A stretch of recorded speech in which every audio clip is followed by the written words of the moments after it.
Korjaamon versiossa meillä on enemmän toimintoja, jotka löytyy täältä navigointipalkista, huoltotarjous ja korjaukset esimerkiksi. Aloitussivu on hieman erinäköinen kuin myymäläohjelman puolella tai version puolella. Täältä löytyy esimerkiksi uusi, helppo ja nopea työkalu huoltotarjouksen hakemiseksi ja antamiseksi. Jos syötämme rekisterinumeron, näin, ja kilometrilukeman, joka autolla tällä hetkellä on, vaikka 190 000, ja painetaan tarjousta tai enteriä, ohjelma listaa suoraan lähimmän huollon, eli tässä tapauksessa 200 000 kilometrin huollon, ja siihen tarvittavat varaosat hintoineen päivineen, ja voimme nopeasti asiakkaalle ilmoittaa, että kyseinen huolto maksaa noin 650 euroa.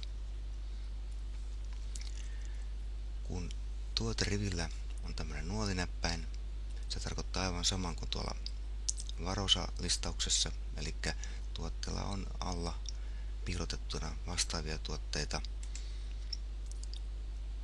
Näin. Ja tällä voidaan sitten vaihtaa tuote tähän työmääräykseen, jos filttorin sijasta halutaankin myydä Bossin vaihtoehto, niin voidaan painaa, että käytä tätä tuotetta, niin se vaihtuu tänne listalle. Silloin kun tarkistusteksti näkyy punaisena, tarkoittaa se sitä, että kyseistä tuoteriviä on suositeltavaa avata ja katsoa, mikä siellä on vaihtoehtoina. Esimerkiksi tässä on pituuseroja riippuen siitä, onko autossa ilmastointi vai ei. Ja silloin voidaan tästä vaihtaa tarvittava oikea osa tilalle. Kun tämä huoltotarjous on haettu, niin se voidaan lisätä ostoskoriin. Ja ostoskori lisäämällä sieltä voidaan sitten käydä se vaikka tulostamassa tai lähettämässä asiakkaalle. Viemällä hiiri tähän ostoskorin päälle, se myöskin näyttää sisällön samalla tavalla kuin varaosapuolella. Kun avataan ostoskori, täältä löytyy tarjouslinkin alta tämmöinen tarjous PDF, jota voidaan sitten sähköpostiosoitetta täyttämällä joko lähettää asiakkaalle tai sitten tulostaa ja myös tallentaa. Asetuksessa voidaan määritellä, halutaanko tuotteet luetella hinnalla ja tuotenumerolla vaiko ilman. Tässä esimerkissä ei ole tuotenumeroita eikä myöskään hintoja, vaan ainoastaan yhteissumma. Tuotekorissa voidaan myöskin lisätä asiakkaan tiedot, eli täytä asiakkaan tiedot kohtaa ja tallentaa nämä.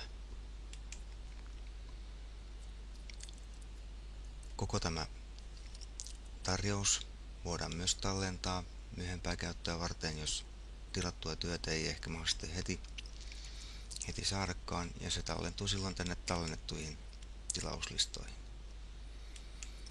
Näin.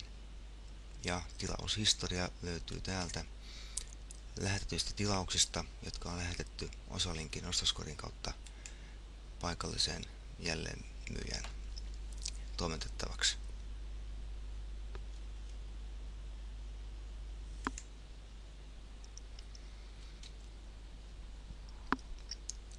Tuotenumero tai nimi listauksessa löytyy alimpana itse huoltotarjouksen kesto ja myöskin huoltojen tehtävälistat.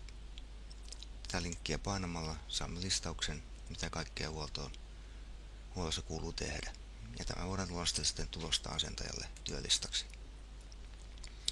Myöskin voidaan lisätä tuotteita vapaasti lisäämällä tuotepainiketta. Käyttämällä voidaan lisätä tuote tai työ tai asennus. Jos tähän esimerkiksi halutaan lisätä nyt auton pesu tai huoltoon, voidaan vapaalla tekstillä kirjoittaa työ siihen ja hinta perään ja lisätään työmääräykselle. Silloin me ollaan se on mukana täällä. Tänne voidaan myöskin lisätä tuote sillä tavalla, että se ei ole sidoksissa tähän auton rekisterinumeroon, vaikka jääraappa ja eurolla. Ja tämä rekisterinumerokenttä on muutettavissa, se voidaan muuttaa toiseen tai sitten tyhjentää ja lisätä tänne työmääräykselle. Ja luonnollisesti täällä voidaan sitten kappalemääriä joko lisätä tai vähentää tai rivejä poistaa niin kuin ostoskorissa normaalisti.